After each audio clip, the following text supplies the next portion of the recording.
My best friend Mike was the one who invited me to join his 3-year trip to Everest. I almost refused. On the one hand, I didn't have 0,000 to spend on a guided expedition, a climbing permit and equipment on the other. I'm not that kind of person. Walking between my apartment and the 7-Eleven was the majority of my physical activity last year, but Mike had offered to help me cover my part of the trip.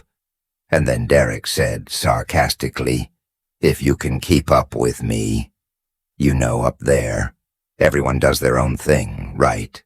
That had sealed it. Guys like Derek have looked down on me all my life.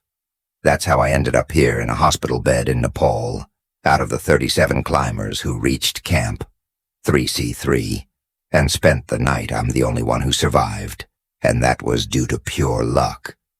Tashi and Sylv abandoned C3 2 hours after arriving, because Sylvie had symptoms of high-altitude pulmonary edema when no one answered by radio the next day. Tashi alerted the rescue teams, found me almost 2,000 feet from where I had fallen. I had 2 broken ribs, a fractured pelvis, and a concussion. Everyone thinks an avalanche swept the other climbers away.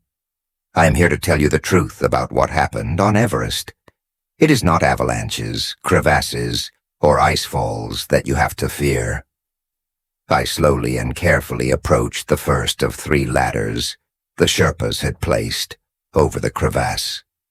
It was our 3rd rotation up the Khumbu icefall, a river of ice dotted with towering CX and deep crevasses. Permit we would spend the night at camp, 2C2, tomorrow at C3, 5 hours at C4, also known as the South Col, and then we would launch ourselves towards the summit. Mike was 6 meters ahead of me. Derek had passed us 10 minutes ago, along with Jack and Sylv, our head guide, and junior guide, respectively insisted that we stay together to be able to supervise us. I tried not to think about the fact that I was holding up the whole team besides me. They all had experience at altitude. Even if it was only on the summit of Kilimanjaro at that moment, a gust of wind made the ladder swing below me, and my right crampon was about to slip. Even though it was hooked to the safety rope, I imagined myself falling with my body repeatedly hitting the icy walls of the crevasse, until landing at the shattered bottom, go back to base camp.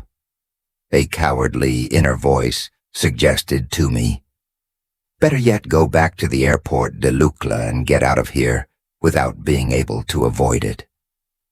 I looked down and saw a flash of movement, something large and pale clinging to the icy walls of the crevasse just below our ladder. As if it felt my eyes on it, quickly slipped out of my sight. What the hell it almost looked like. "Okay, a person, are you okay, Teo?" I shuddered, and I was about to fall. It was Tashi, one of the 2 climbing Sherpas from our team. Tashi had stayed behind to follow our progress and help us navigate the icefall, while the rest of us struggled to breathe. The Sherpas were not affected by the altitude. They were the true heroes of Everest, the ones who navigated the safest and most direct routes, fixed the ropes, and much more. Many Sherpas also had legends about Everest. They called it Chomolungma. They believed that the Buddhist goddess Myolan Sangma resided at its summit. A handful of Sherpas claimed even that hungry ghosts haunted the mountain ghosts that had never been human. Others mentioned disappearances of climbers whose bodies had never been found. In fact, it had been difficult to find Sherpa guides for our expedition. This one's, however, Derek was not one to take no for an answer. No, when he could throw a ton of money at the problem dude. "You need to get back down." I realized I had frozen in place for the last minutes. I'm fine. No way was I going to back down from something I thought I saw as if Derek was going to let me live it out. I forced my white-knuckled grip on the ropes to relax, and took a cautious step forward, then another and another, my heart still pounding in my chest. But I knew I could make it to the top. Probably, maybe one thing at a time. Teo-C2 sat at the foot of the Lhotse face Everest, dominated the horizon, rising into the air and displacing its neighboring peaks. When we reached C2, I was more than prepared to collapse. If they hadn't set up my tent, I would have dropped to the ground and refused to move. I headed toward it. I passed past the other 80 tents of C2. I got into my sleeping bag and fainted. A strange creaking sound woke me in the middle of the night. At first I assumed I imagined it. The roar of the wind, so like the roar of the surf, provided a soothing soundtrack, and I almost went back to fall asleep. When the sound repeated itself louder this time, I groped for my headlamp. Several people were standing outside my tent, pushing on it from all sides. I could see the shapes of their hands deforming the nylon fabric. Fear rose in my throat, and it took me a minute to realize it had to be Derek who was screwing me. Derek and his friends from the New Zealand team had made one sarcastic joke after another about my lack of experience at high altitude. Since the trip began, I angrily tried to get to my feet, forgetting that I was still partially in my sleeping bag. By the time I managed to get out of the tent, everyone else had disappeared. I looked out at the empty expanse of snow and yelled, "They are idiots." As I turned around to go back inside, something looked strange on the ground beneath my tent.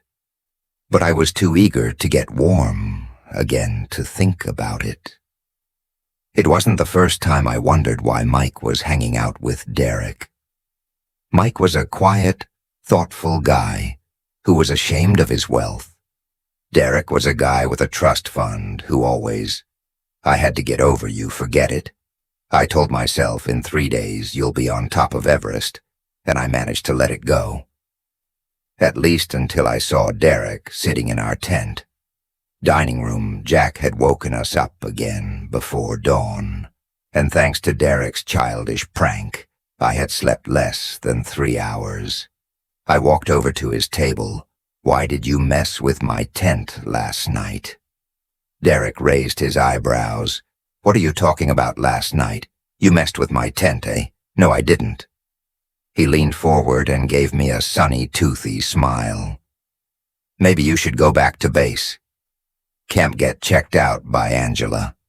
Angela was our doctor and base camp director before we left on our first rotation.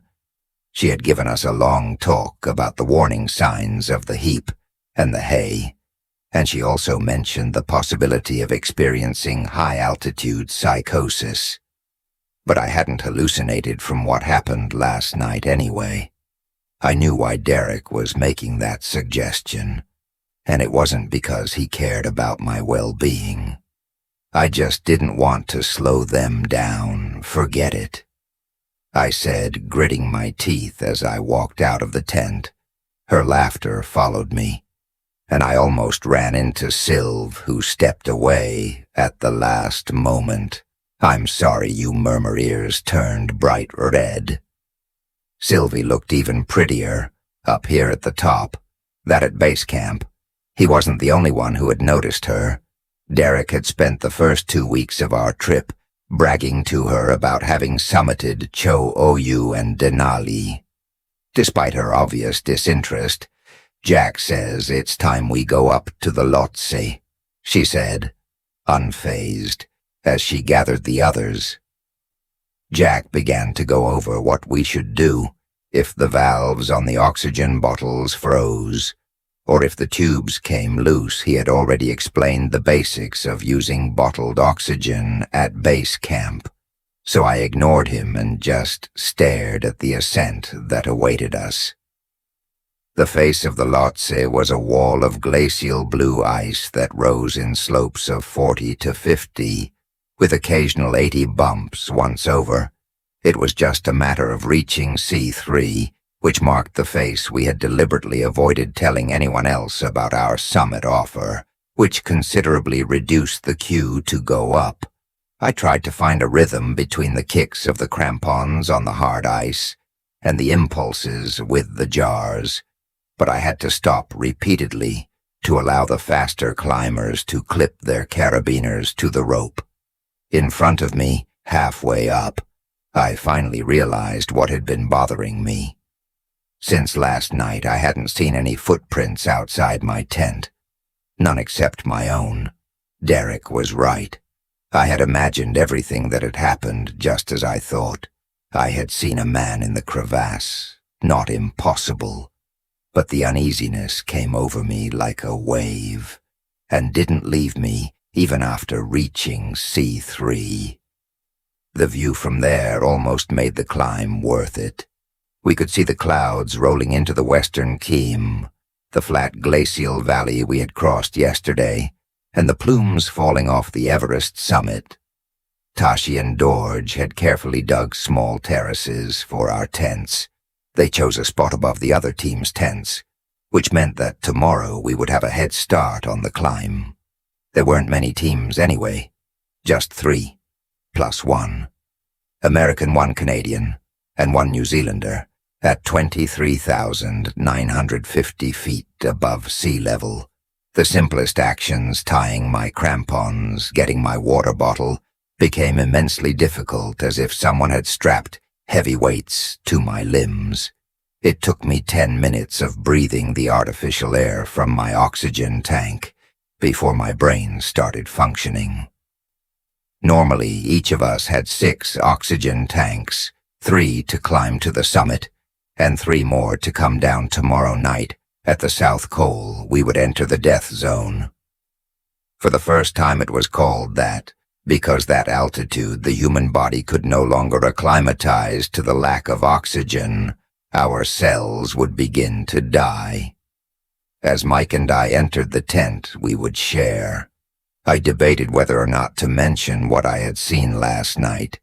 He would tell me to go down to base camp, too. But before I could say anything, Mike broke the silence. "Thanks for coming with me, man. It's good to have you here." "Yeah, sure. Thanks for inviting me. I'm just sorry you had to cover my part of the trip." I laughed awkwardly and looked at my water bottle to cover my discomfort. "How you got interested in mountaineering? I thought you hated heights." I vividly remembered the time our families went to Disney World together. Mike and I were 10 years old, and I convinced him to go up Space Mountain with me. As soon as the roller coaster moved on, he started screaming like crazy. Mike smiled shyly, as if he also remembered Space Mountain. "Yes, I do. But there's nothing better than climbing when you're here. It's like the rest of the world disappeared, along with all of it. Everything is simpler, maybe scary, but also more real. I've never felt like this anywhere else in a way." I knew what he meant. Life at base camp was simpler. Climb, eat, sleep, repeat. And I could understand how the dangers here made a successful summit even sweeter. I thought of Jack, who said that climbing a mountain revealed who you were. It actually stripped you down until there was nothing left. The question burst out of me before I could stop it. "Do you really think we will make it to the top?" I hadn't bothered to summit. When we got to base camp, I just didn't want to embarrass myself. But now the idea of turning back before we reached the top seemed absurd. Yes, Jack and the Sherps will get us there. Mike fell asleep right away, but I remained in a light sleep, waking with a start. It felt like hours had passed, and I discovered it had only been 10 minutes. Wearing the oxygen mask was like having plastic stuck around my head. It was almost 3 a.m. and I had just closed my eyes when I heard long, painful screams. I shook Mike to wake him up. "Come on, we have to go. Something is wrong out there." "What are you talking about?" "I don't know." I grabbed my headlamp and went outside. It took me a minute to understand exactly what I was seeing. Blood everywhere and the seas of the other climbers.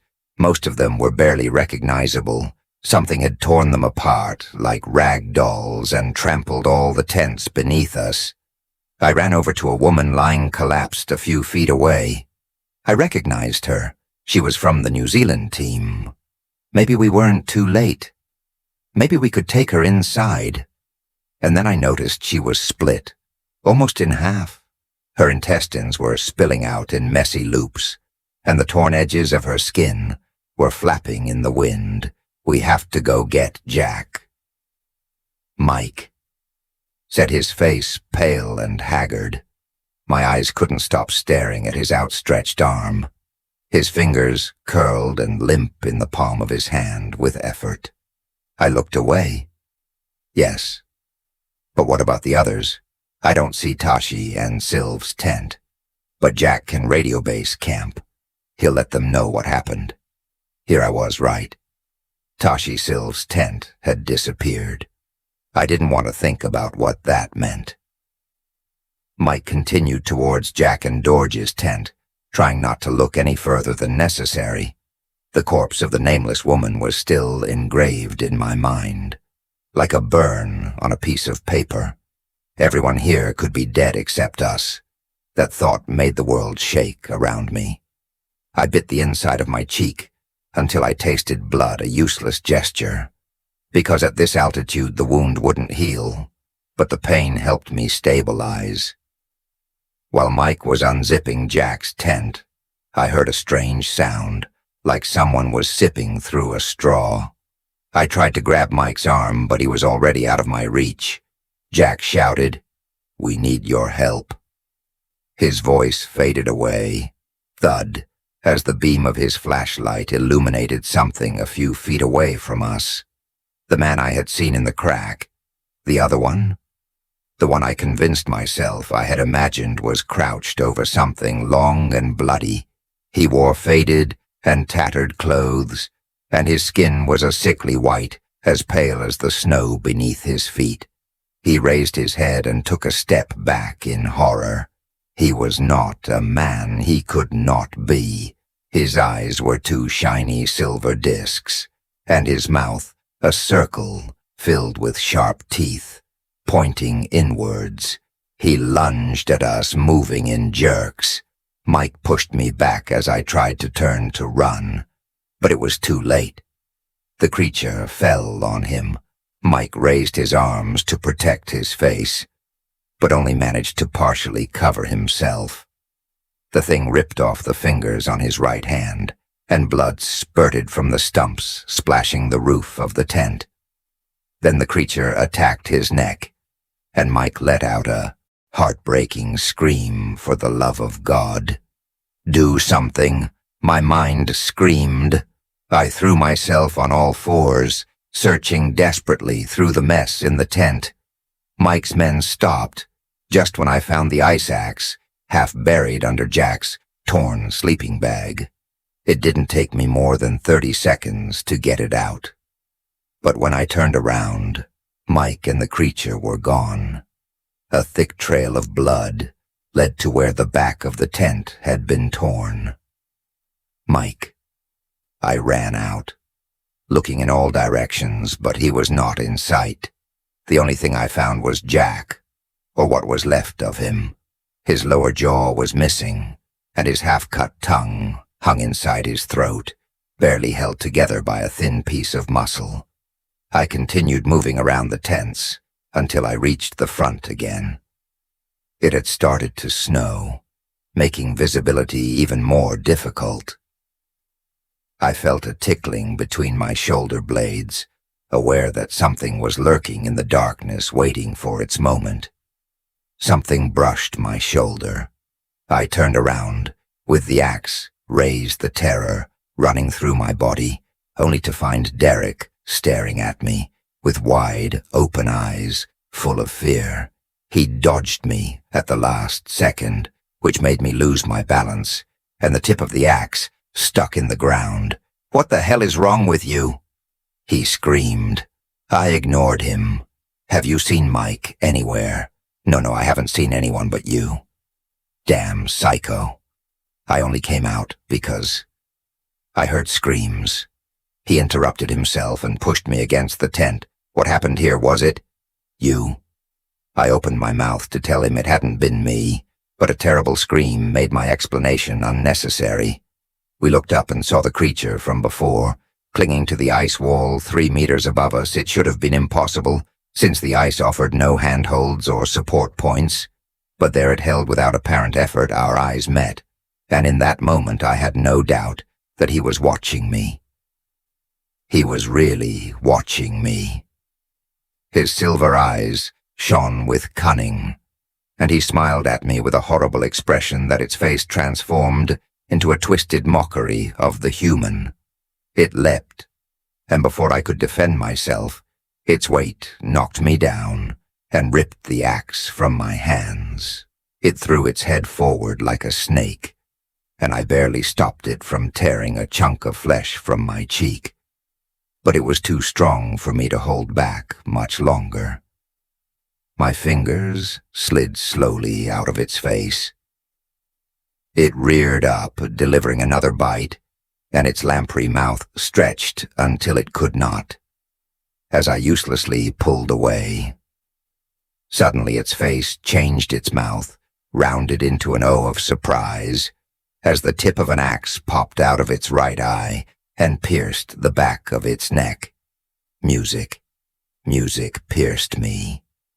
A black tarry substance gushed out, and the creature writhed helplessly on its back, like an overturned cockroach, and then it began to shudder and rot.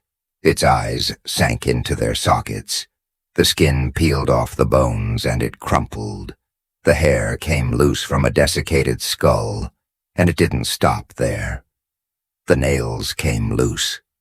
The teeth fell one after another, and the bones cracked, turning into dust that a gust of wind scattered over the snow. Everything happened so fast that when I stood up, there was nothing left. "What was that thing?" asked Derek. Shuddering, he was no longer the arrogant jerk that had been upsetting me the whole trip, but rather a little boy who had just discovered that the monsters hiding in his closet were real. "No idea, but we have to get out of here already." I briefly thought about Mike, who might still be alive, but I knew he wasn't. No one could have lost the amount of blood he had and still be alive, at least not without immediate medical attention. And you know what's worse? My brain had already accepted the fact that I was dead, that I had just lost my best friend of over 12 years and continued coldly calculating my chances of surviving long enough to return to base camp, as if to emphasize my words. A chorus of unholy shrieks echoed through the night. We looked at each other wordlessly and set off running past the dead woman, whose name no longer mattered. One of her eyelids had opened, while the other was still stuck together, giving her the appearance of winking a wink, cynical. "You can run, but it won't do any good. It's no use." If I thought the climb was hard, before it was nothing, compared to what I felt now that my life was at stake. My whole world was reduced to digging my crampons into the hard ice and clinging to the wall while the wind tried to tear me away from. There I didn't have time to hook myself onto the rope, fixed if I fell it wouldn't be a soft landing. I would fall more than 100. Met only God knew where I would end up. Derek had passed me, but he began to curse softly. The rocks clattered down the slope. "Down, go back up," he shouted. "Go up." I looked down. Some small silver lights shone in the darkness, approaching quickly. There was more of those creatures, maybe 6 or 8, and they were all heading directly for us. They moved easily up the steep icy protrusions of the mountain face, lining up in a row to keep us from passing them. The only way to go was up towards the death zone. The angle of the slope above C3 was much steeper than I had anticipated, despite my efforts to climb as fast as I could. My calves were shaking with exhaustion. I was short of breath, and my head ached from fatigue. Derek was hot on my heels, panting harshly. The closer the things came to us, the more clearly we heard the strange guttural screeches, the screams and hisses that made up their language. They were now only 10 feet from us. A knot formed in my stomach, and I waited for a clawed hand to close around my ankle. Nothing happened. They should have reached us by now, but they took their time, backing off, allowing us to continue up, why I found the answer in their faces, smiling and bloodthirsty, because there was no way out, even if we climbed the 6 hours it took. Eagle, what would we do at the top? With nowhere else to climb, what could we do? We can't keep going up. I screamed to Derek. I started climbing, sideways, moving away from the established route. Doing so meant risking falling into a crevasse, but a quick death was better than being torn limb from limb. Other screams echoed through the night, and without looking, I knew they had changed course to follow us. The slope leveled out, and we stumbled on a mix of snow ice and rock that broke our ankles with Derek in the lead-stinging sweat entered my eyes, and the world became blurry as my body fought the lack of oxygen. I saw an outcrop of large rocks. Up ahead, maybe take shelter behind them. Maybe suddenly one of them advanced on all fours to block our way. The other 5 surrounded us, forming a circle from behind. They looked like normal men and women, but the illusion vanished completely. Once you looked at them head-on, they all had the same unnatural silver eyes and lamprey mouths, the same malicious expressions on their faces. I turned to Derek, had a spare ice axe in his hands. I gestured to him, but instead of giving it to me, he stepped back and shook his head. He didn't even have to say it out loud. Every man for himself had been his constant refrain since the beginning of the trip, and I didn't have time to convince him. They began to advance one by one, playing with us. Without weapons, I couldn't do much more than try to dodge them and fail. One of them made a feint to the left and turned to hit me in the throat. I fell to the ground with a cry of panic. When I timidly touched my throat, I felt a loose flap of skin that reached almost to my chest. I stood up, just in time to see Derek strike another one with his 2 axes. He dove under, as smoothly as if they had rehearsed that move 1,000 times, and caught the axe head without even trying the other arm shot out like lightning, and ripped open his stomach with a swipe. Derek screamed and collapsed with his arms crossed over himself to protect himself. The circle around us tightened, and I finally understood that I was going to die there. We were both going to die there. I tried to stand firm as they advanced towards us with eyes full of bloodlust. Suddenly there was a loud sound from above. The creatures stopped, and their expressions suddenly became cautious. At first, my oxygen-starved brain did not understand what was happening, until the snow began to move under my feet. I staggered towards Derek and tried to lift him. He was lying face down, and his blood had soaked the snow. I had just enough time to say his name before a huge wave of snow threw us forward. I fell headfirst, unable to distinguish between up and down, as the snowy ground and starry sky became an incomprehensible blur. I barely managed to hold on to Derek as the snow dragged us down the slope. Something sharp and hard abruptly stopped. our fall hitting my right side. With painful force, a rock Derek's body pinned me against it. I screamed, which made my side hurt even more, and I had to bite my lip to stop the moans that wanted to escape my throat. The experience only lasted about 40 seconds, but the snow had buried us and the creatures. Everything was very dark. How far from the surface we were 6 inches or 6 feet? I didn't know, and it hurt to breathe. I had to act before it was too late.